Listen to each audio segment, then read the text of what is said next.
We both seem to be from below the Mason and Dixon line. Where are you from? I come from Kentucky, and I can honestly say one of my best friends was a colored girl, and as children have no prejudice, we became very close friends. Interracial commissions were set up in the South, and these commissions were composed of responsible white and Negro leaders in the South. And they were doing a pretty good job. When there was friction between the two groups, they sought to find a solution. And as a result of it, much of the progress that has been made in establishing good relations in the South can be laid at the door of the interracial commission that function in the South and enjoyed considerable respect and prestige. I would not let that determine whether I become friend to them by their color. I have found several colored people that I have enjoyed their friendship. The South built many new schools, many of them far superior to those that were attended by white children. Do the best that you can with your life. You are unique. You have a contribution to make. You have something to offer. Schools had a heavy reinforcement into our characters because they were black schools. Schools were not integrated at that time. Now, the NAACP has gotten a token number of Negroes integrated in schools. They consider that a great victory. But I say it's a Pyrrhic victory. What is significant that this whole integration campaign coincided with Russia's stepped-up campaign in Africa and Asia. The races were getting along too well and beginning to solve their problems. Negroes were getting jobs they never held before. Things were getting along pretty smoothly. Now everything is just topsy-turvy now. The Reds started all of this integration stuff because they wanted the Negro to unite with the white communists. That was their objective, not with the other white people, but with the white communists. And as a result, they have destroyed all pride amongst them.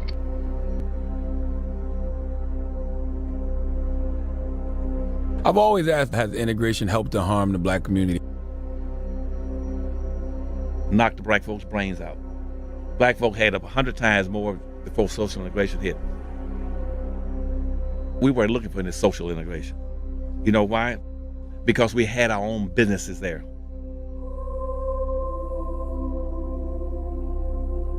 Our own cab companies, we had our own restaurants, we had our own hotels, we had our own school systems. My family was part of one that had the only black bus line in the entire United States. And when I say we had a bus line, I'm not talking about 2 or 3 buses. We had over 500 buses. Wow. In Winston-Salem, North Carolina. We had that from 1927 up to about 1967. We owned the buses. Mm-hmm. We owned the resource. All of our mechanics were blacks. All of our drivers were blacks. Electricians were black. Everything was black. We don't kill our buses. What?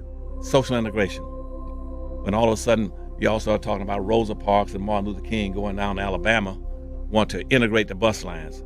Integrate whose bus lines? I have always ridden in the back of the bus because I didn't have guts to get in the front of the bus. But now the time had come.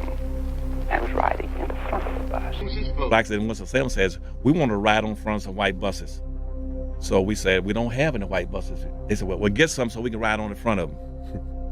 I feel like a complete asshole because I never thought about that.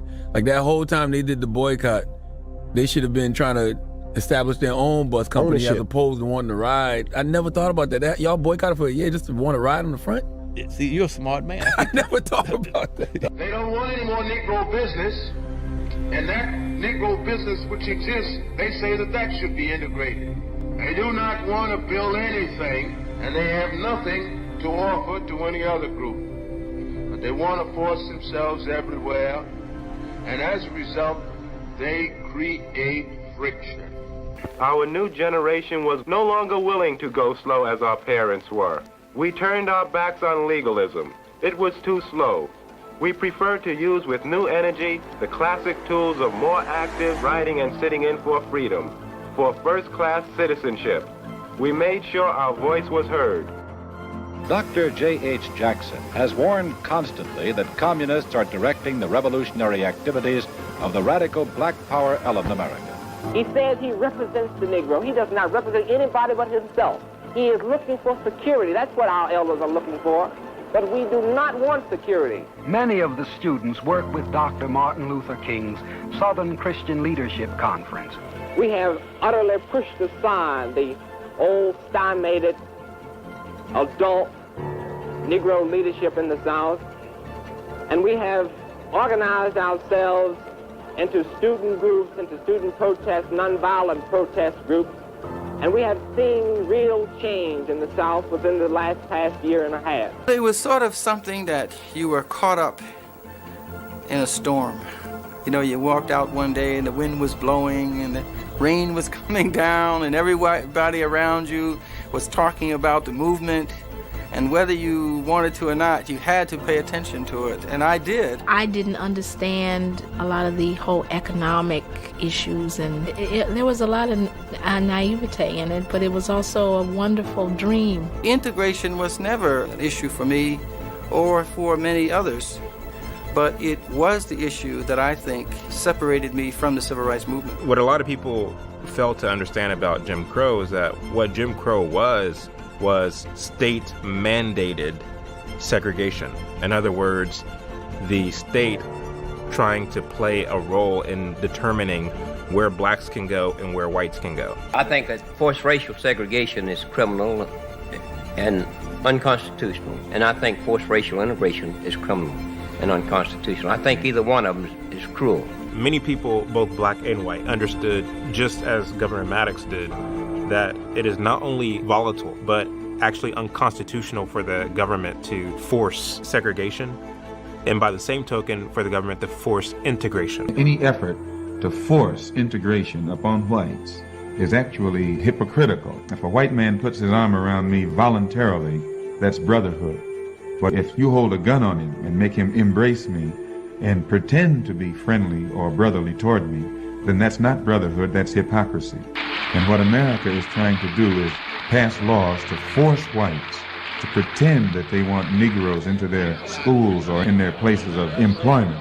Well, this is hypocrisy, and this makes a worse relationship between black and white, rather than if this could be brought about on a voluntary basis. The NAACP, Martin Luther King, and the Johnson administration collaborated together to pass the Civil Rights Act of 1964, which in their mind would go ahead and force integration anyway. The journalists in the 60s were themselves advocates for social justice. And so naturally, they did everything they can to emphasize and highlight so-called leaders of the civil rights movement. Segregation to the average Negro means being held back.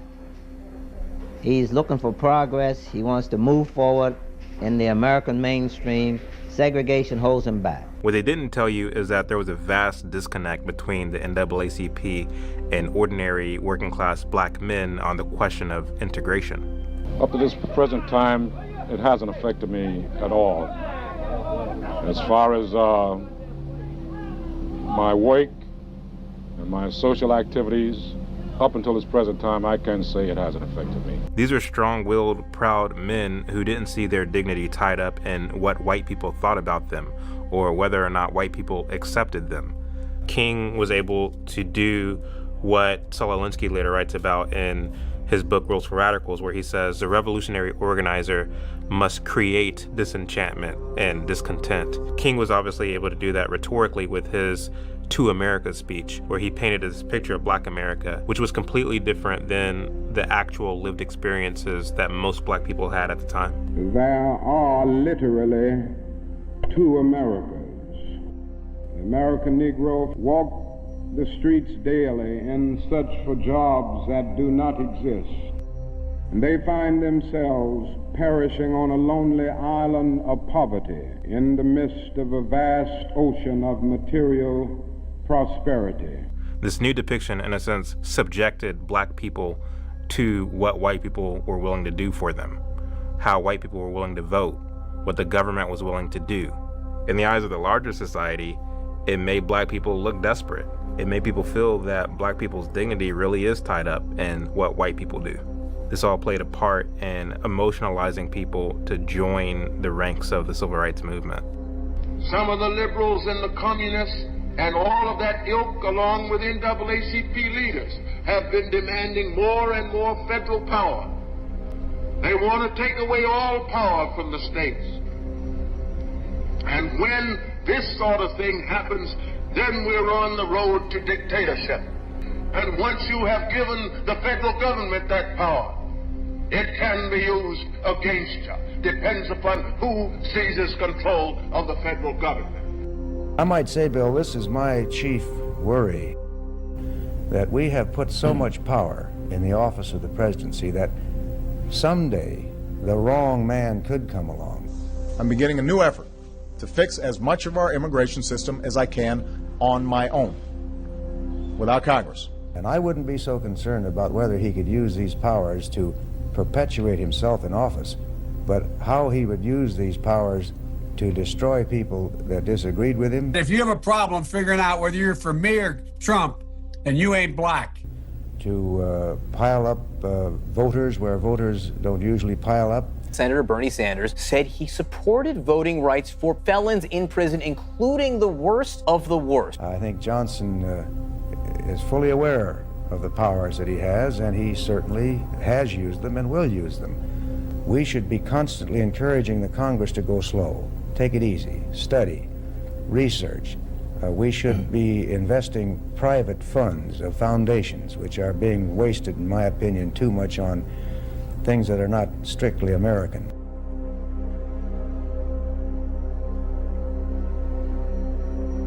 American history is so complex. Even how we understand our history is complex. Protesters were out today pushing for the removal of a statue at Columbus Park. This symbol must come down. When conservatives are trying to stave off the left as they come for George Washington and Thomas Jefferson, their sort of defense will be, well, at that time period, everybody owned slaves, and we're the first country to abolish slavery, and, these types of things. The American Revolution caused people to question slavery. That birthed abolition movements. I was very offended for him to say that nobody criticized slavery until the slave-holding American founding fathers decided to raise it. Disqualifies 200 years. When progressives raise the slave-holding legacy of our founding fathers to conservatives, the conservative response is generally, these are men of their times and they have to be understood as such. But some of the same conservatives will turn around and indict King and say his views are so incompatible with the American founding and our principles that we should reconsider the extent to which we lionize him. The whole reason that we even lionize or popularize someone like a Martin Luther King, who, by the way, was an all-out Marxist, who didn't believe in God. He said so in his own papers, that he did not believe in the resurrection of the Christ. That's very strange for someone who professes to be a Christian pastor. He didn't write any of his speeches. His dissertation was plagiarized. Those in his inner circle, his speechwriters, were themselves communists. Stanley Levison was a treasurer for a communist front group in New York. Bayard Rustin was a communist. He's the one who taught Martin Luther King the strategy of nonviolence. He was a concoction.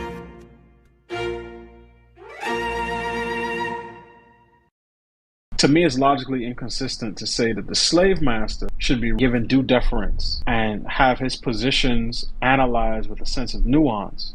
But the commie is once and for all and forever will be outside of the bounds of any type of respect and honor in terms of our political history. I can certainly more so understand why a Southern Baptist preacher who is maybe 2 generations removed from slavery would be in favor of Marxism than I can the co-founders of BLM in 2016.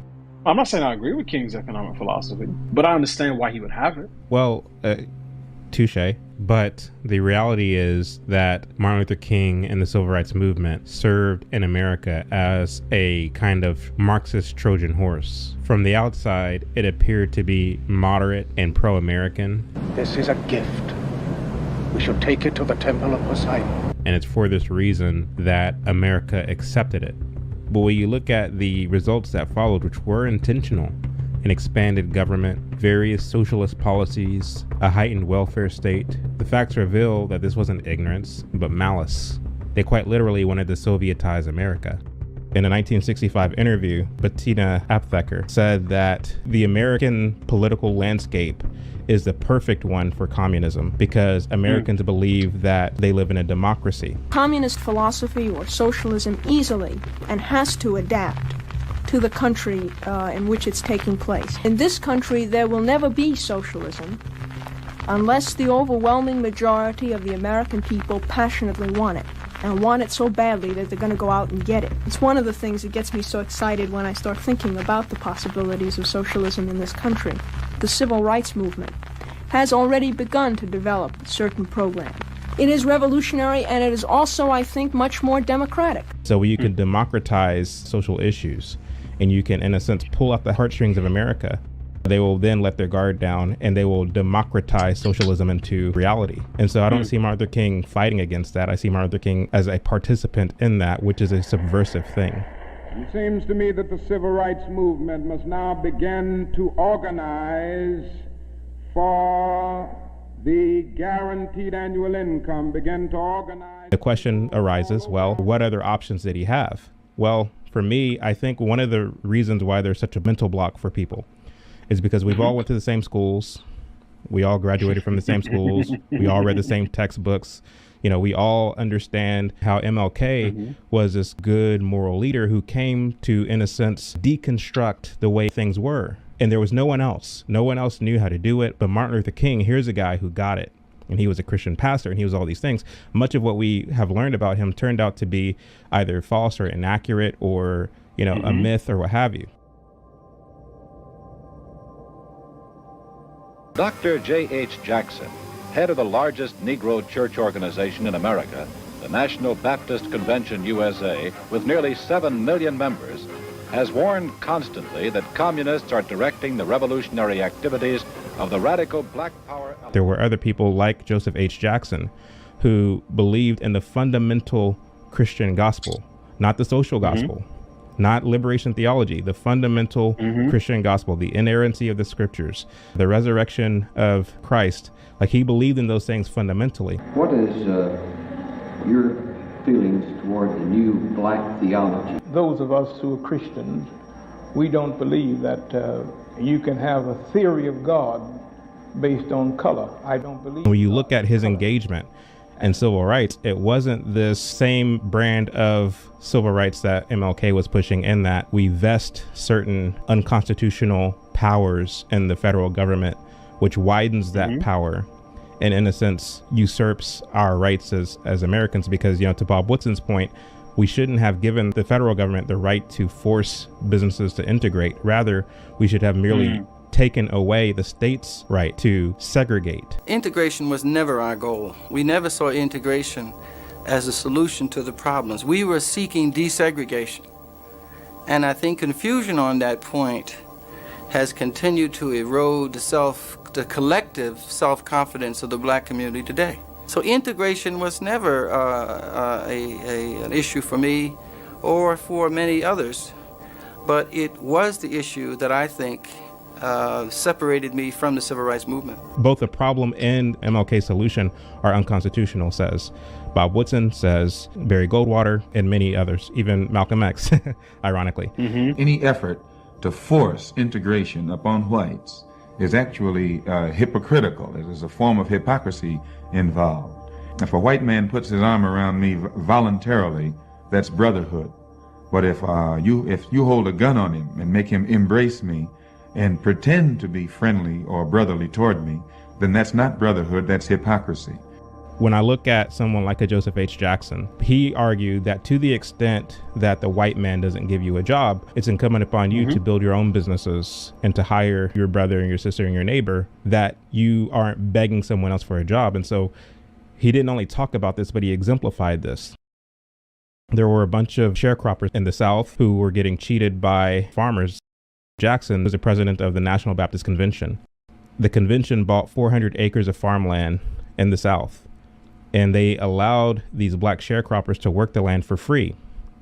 And to the extent that they raised money for their crops, they got to keep and pocket that money so long as they were saving that money to buy their own farmland, so they can move from sharecroppers to farmers and not have to depend on anybody else for their daily bread. The convention under the behest of Jackson did many of these things. Now, the reason why I bring up Jackson in comparison to Martin Luther King is because, as you know, Ebenezer Baptist Church was under the umbrella of the National Baptist Convention. Martin Luther King, fresh out of Crozer, very young, very ambitious, he wanted to be the president of the National Baptist Convention. He was overwhelmingly rejected, and it got pretty contentious. Someone was pushed off a stage and died. Someone from Martin Luther King's little ilk pushed this young man off the stage and he died.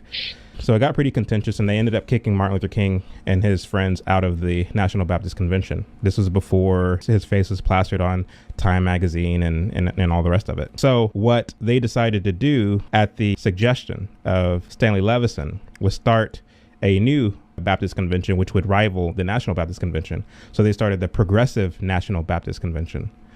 Of course, it didn't take off. It didn't do anything. So they started this Southern Leadership Conference, and then they moved from there to the Southern Christian Leadership Conference. So the Southern Christian Leadership Conference and its concoction was the result of the fact that Martin Luther King and his campaign was not popular to these Negroes in the South as much as Joseph H. Jackson, who was a continuation of the kinds of things that Booker T. Washington talked about. Martin Luther King wanted to move the National Baptist Convention into a new, more radical, if I can use that word, social gospel, and to get away from the kind of fundamental gospel that Joseph H. Jackson and his ilk was preaching. He failed to do so, started the Southern Christian Leadership Conference. The advantage that Martin Luther King and his ilk had that Joseph H. Jackson did not have is that once the success of the Montgomery bus boycott took off and all the things, the media basically swarmed around Martin Luther King. They made him larger than life. Stanley Levison, who was a phenomenal publicist, he's the one who lined up the interviews, who was able to mobilize the media to put cameras in front of the civil rights movement under the behest of Martin Luther King, and the rest is history. And so Joseph H. Jackson was all but erased from these kinds of conversations that we talk about. It always comes down to Malcolm X and Martin Luther King. Yeah. The founding fathers were trying to wrestle away their right to independence, not by way of deception, but by way of laying it all out on the table. They issued a Declaration of Independence, said this is what we do not like about our leadership, about our government, and we are going to go to war to fight for our freedom. Martin Luther King and his ilk didn't so much issue a similar kind of Declaration of Independence. A lot of the things that he did for which he is lionized, if it's true that those things were done as a subversive tactic, is it then fair to compare him to someone like the founding fathers? As is always the case, whenever I see something that you produce, I'm learning a lot. I wasn't particularly familiar with Joseph H. Jackson, so that'll give me some homework to do. I think the comparison to the founding fathers is fair in that in life, a man's creeds often at various points in his life will not match his deeds. And yes, did the founding fathers struggle with slavery? Sure, to some extent. But I'm not a person that says, oh, we need a new founding, we need new national symbols, because I understand that people are flawed. And I'm not arrogant enough to think that because those men had their moral inconsistencies, that we in our generation don't have our own.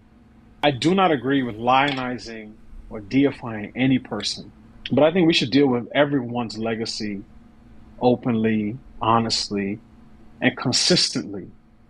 And that is where I tend to come down on these things. Would a different set of leaders during that era have produced different results? Quite possibly. Yeah, it's quite possible. And I do share your sentiment in terms of the difference between integration and desegregation. But I also know I have the luxury of having that opinion, having never grown up in a segregated, quote unquote, school. Now, to be fair, and I know you're a historian, so you know these things, there are multiple examples across history, even recent history, of despised minority groups flourishing economically in certain countries. But again, when you are a small minority in a country that is openly hostile to you, even if you dominate part of the economy, sometimes that can make the majority even more hostile. So there's a sense in which the law is there to protect you. So net, we benefit from the national correction that he helped sort of institute in terms of passing some of those civil rights laws, voting rights laws, so on and so forth. But the heirs to King's throne, so to speak, particularly the black preachers and the politicians, and I'd include the pundits, the professors and the performers, the people I call the aristocracy, who think that they are operating his legacy. And you made this point earlier, the ones who see systemic racism and income inequality as bigger sins than sin itself. I think those men and women have, in many respects, squandered the legacy. They have acquired a tremendous amount of political power and political capital. Black folks are in corporate America and in the C-suite and became president and all so on and so forth. But I would argue that these people sort of secured the bag, so to speak, but fumbled the ball. And I think the people who tried to copy him have made, in many respects, things worse in the black community. Respectfully, I don't believe that these individuals, the William Barbers, the Jesse Jacksons, the Al Sharptons and others, the liberation theologians, as you put it, I don't believe that they are a deviation from MLK, nor do I believe that they hijacked MLK or try to, in a sense, merely mimic MLK. I think that they are a continuation of MLK, and had MLK not been assassinated, he would have been doing the same things that Jesse Jackson and others were doing. The reason I can say that definitively is because you see him doing that prior to his having been assassinated, where he was going into these towns and basically, like, the whole nonviolent thing is so brilliant. It's just so brilliant because you build these kind of situations in these moments and you know what's going to happen. You know what's going to ensue. You do all of this knowing that the threat at the end of all of it is a riot, an all-out riot. And you can then use that as political fodder. A riot is the language of the unheard. Social justice and progress are the absolute guarantors of riot prevention. The whole point of nonviolence is you get people into the streets, you don't pull permits so that the traffic can be regulated and the noise can be controlled and all the things. You have these unlawful marches, and to the extent that the sheriff's department shows up and tries to remove you, if you aren't being compliant, you're continuing marching, then they have to necessarily remove you by force. And not only that, but a lot of these individuals who were a part of the marches weren't themselves Southerners. These were freedom riders and others who were coming down from the north and being agitative. When you look at what Jesse Jackson was doing in the 90s, where they were going to these predominantly white corporations that were situated in predominantly white areas, and they were saying that they were discriminating because they don't have enough black employees. Again, these same kind of shakedown tactics that MLK was doing, so too was Jesse doing in the 90s. And so I don't know that MLK would have been displeased with what his proverbial sons were doing, because he was doing the same exact things. And not only that, philosophically, ideologically, he aligned with where these people are for that reason. I don't know. I think we have enough evidence to say definitively where MLK would have landed. I do want to address the point that you made, right? And this is here's my sort of overarching response. It's that, you know, we may think that based on a person's trajectory, we have a sense of where they would land. And oftentimes that's the best that you can do. But I often remind myself, like Eldridge Cleaver, who I think started off as the Minister of Information for the Black Panther Party, when he died in 1998, he was a conservative Republican who was a part of the Church of Latter-day Saints, right? So it's not to say that a person can't change their perspective over time, because many do. Thomas Sowell is famous for saying that he used to be a Marxist, and then one summer working at the Department of Labor sort of did what classes with Milton Friedman could not do, which is to make him drop his Marxist leanings. Well, Justice Thomas said, you know, that he I don't know if he was officially part of the Black Panthers, but He certainly was sympathetic to their ideology. So yeah, that's true. And then the other thing I'm just, and this is sort of a cultural thing, and not to be, take it with a grain of salt, but the show The Boondocks, which probably could not be made nowadays, when they had the MLK episode and the Dr. King, right, was resurrected from the dead. Yeah. Oh no. He was very critical of things that he saw in the black community. What happened, Huey? What happened to our people? Yeah, but this was a cartoon. True, but what I'm saying is, it's a cartoon, and they could have written his character in any number of different ways. They could have made him permed out Al Sharpton clone, but they didn't. It's hard to say where a person would end up, particularly when you're talking about someone who's assassinated in his late 30s, I want to say 39, where he would have ended up at 60 years old. Because people do mature. Oftentimes they become more conservative with age. They would get to see how their ideas ended up being used and what the results were. I find it hard to believe that Dr. King thought to himself, and one day, the guys that come after me, they are going to make sure that pregnant men have access to reproductive health care. I find that very, very hard to believe. Now, maybe gay rights stuff, given that Bayard Rustin was one of his closest advisors, maybe.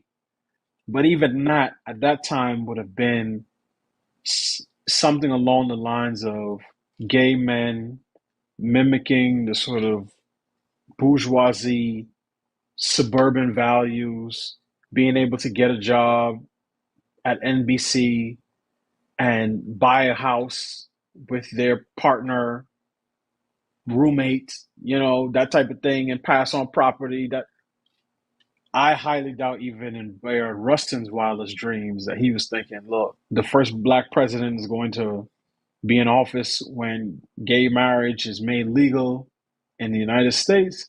And soon after that is going to come transgenderism and a drag queen in every school. I find that hard to believe. And that's what the guys today are pushing. Screens and lights, hidden truths were digital masks. City of the binary nights, awake from the programmed tasks. Eyes open wide to the glitch in the seams. Planets crack the mirror cage. Truth isn't what it seems. Find yourself beyond the digital age. Break the matrix, break the mold. Riddles in the coding